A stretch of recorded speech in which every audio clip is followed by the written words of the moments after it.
Hi, I'm your sticky friend, and today we are going to learn how to overcome laziness and do our task on time. Dive in with me. So, you are an ambitious person with big dreams. You want to succeed and ultimately live the life you've always imagined. However, there's a problem: you struggle with laziness. You know exactly what you need to do, but you don't do it. This leads to feelings of guilt because deep down you know you have the ability to accomplish more. This guilt builds up day by day, week by week, and month by month until it becomes a form of acceptance. Then the new year arrives with the same goals as the previous year, and with a bit of motivation and some delusion, you start strong.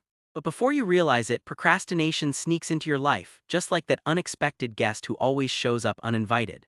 This ongoing procrastination turns into a daily cycle of laziness. Before long, you label yourself as a lazy person.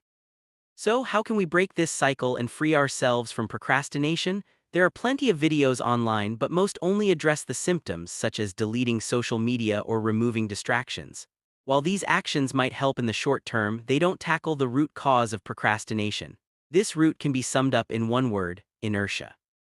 In physics, inertia is the tendency of objects at rest to stay at rest and objects in motion to stay in motion unless acted upon by an external force. This is Newton's first law, and it applies to our tasks just as it does to physical objects. Starting any task, no matter how small, requires an initial push and some energy to overcome the inertia of being at rest. This is where the problem lies. We make that initial push in our minds seem so big and difficult that instead of doing the task, we avoid it altogether and distract ourselves with low-value activities that release dopamine. To overcome procrastination, we need to break this inertia, and there are two ways to do this. 1. Just start. The hardest part of any task is starting. Make the step as easy as possible by reducing the pressure of the task and taking the smallest step possible. For example, if you tell yourself you need to write a 5,000-word article, the inertia is strong because the pressure is high.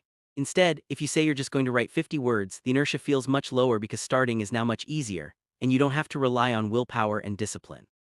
2. The 2-minute rule. If you don't feel like doing something, just tell yourself you'll do it for 2 minutes. After that, you can stop if you want. For example, if you don't feel like cleaning your room, put on a song and clean for the duration of the song. When the song ends, you can stop.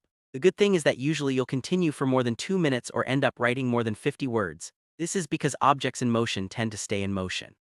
Once we start moving, we gain momentum that pushes us forward for longer. At first, it's like pushing a ball up a hill, but once we get past the point of inertia, it becomes downhill from there. That's why it's important to keep the initial push small and easy. In other words, reduce the pressure of the task and just start with 2 minutes. You can apply these two methods in any area of your life to overcome procrastination, whether it's going to the gym, working on personal projects, maintaining relationships, or anything else you can think of. As Martin Luther King Jr. once said, "You don't have to see the whole staircase, just take the first step."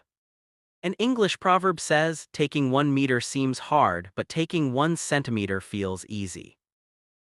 From now on, whenever you are lazy or wasting time, remember all you need to do is just doing the task for 2 minutes, no more.